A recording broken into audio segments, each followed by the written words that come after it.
Implicit differentiation. We've been doing what you could call, but nobody does call it, explicit differentiation. So here, there's a blank for you to write the word explicitly. Yeah? If you have y alone in an equation, you would say y is explicitly a function of x. Yeah? If you have y alone on one side of the equals, you would have y is explicitly a function of x. If you have y's like mixed up in there, jumbled in there, you would say y is implicitly a function of x. Okay? These are new looking equations, right?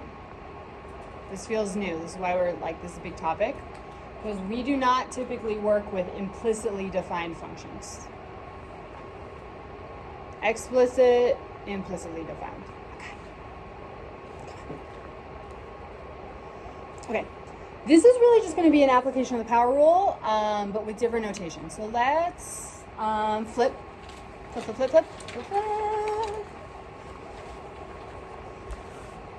Okay, let's just like recall the power rule as we learned it, and then I'm going to basically do the same thing but with different notation. So if h of x equals g of x to the nth power, h prime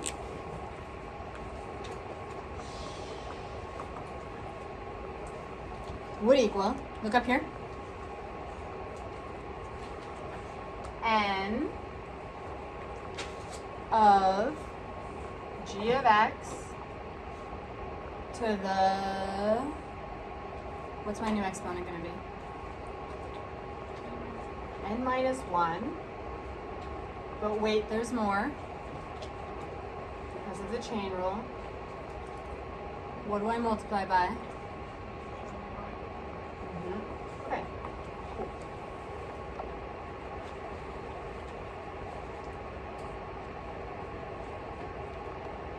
Okay, so this is the power rule with a, this is just the chain rule being written with power rule, yeah? This is for okay. Now, instead of g of x, we know g of x is an output, y is an output, so I could replace g of x with y, right? So let's just change the notation. So if I have, then h prime of x would equal n times y to the n minus 1 times y prime. Nods?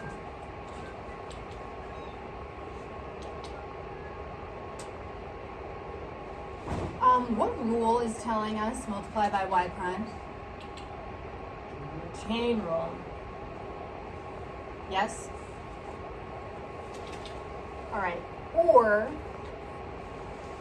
you may or may not remember, but like a month ago when we learned derivatives for the first time, I said there's two main notations. We're going to switch to the other notation.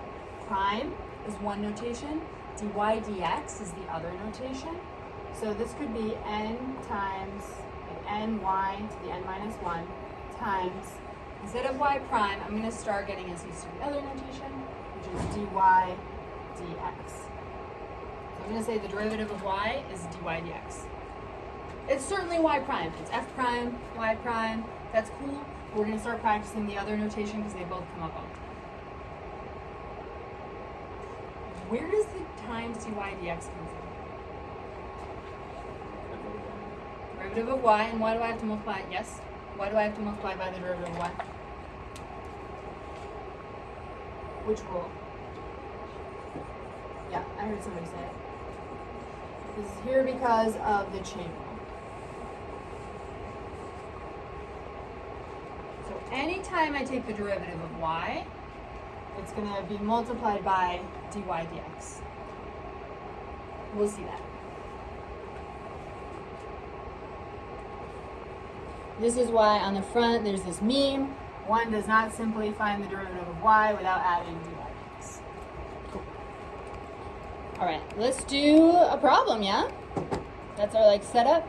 So here's an implicitly defined function. We need to flip notes on the bottom. X squared plus y squared equals 36. This is actually the equation of a circle with a center at the origin with a radius of 6. So picture a circle just centered at the origin, radius of 6. Find dy dx. Let's do it piece by piece. What's the derivative of x squared? 2x, yeah? You pretty confident with that, hopefully?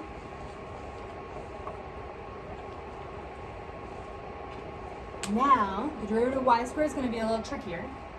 Let's take our y and put it in parentheses like that, okay? The derivative of y is 2. I'll just do it very explicitly. Y to the, what's my new power?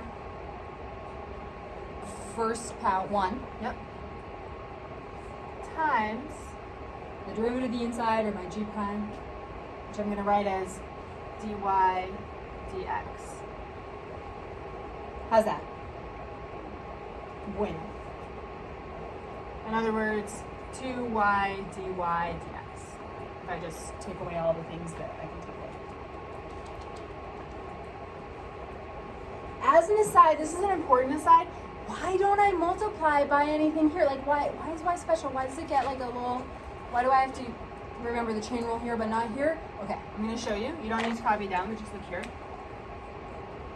If I say x is the inside, what's the derivative of x? Instead of the derivative of y is dy dx, the derivative of x would be dx dx. Put something over itself, dx dx, 1. So this would be 2x times 1, or just 2x. Make sense? So that's why, like, this technically gets the chain rule, but you can ignore the chain rule and still be correct, okay? The derivative of the inside here is 1, so it goes away. Nods.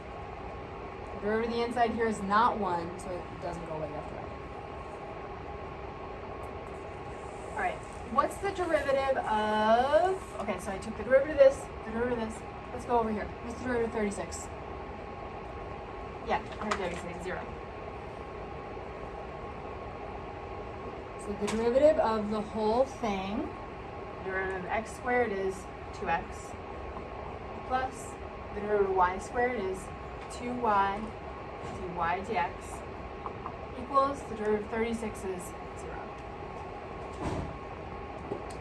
I took a derivative of an implicitly defined function. Woohoo!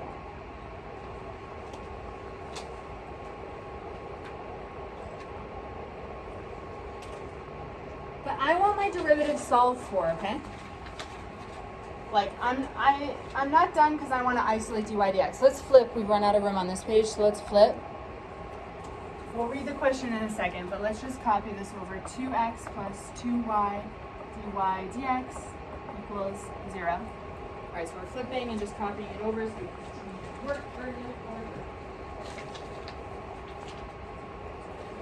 This is the derivative of 36.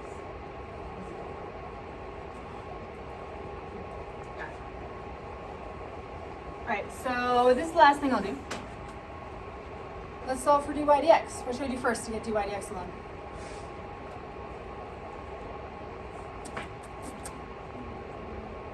Love it.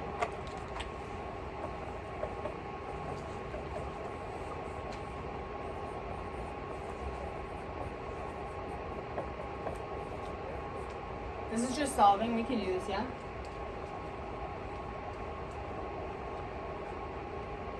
So is dy dx closer to being alone? Not alone yet. What should I do now to isolate it? Divide by 1 on both sides. Okay. So I get now dy dx is alone. Can I cancel the 2's right now? Please. Negative 2x over 2y is just negative x over y.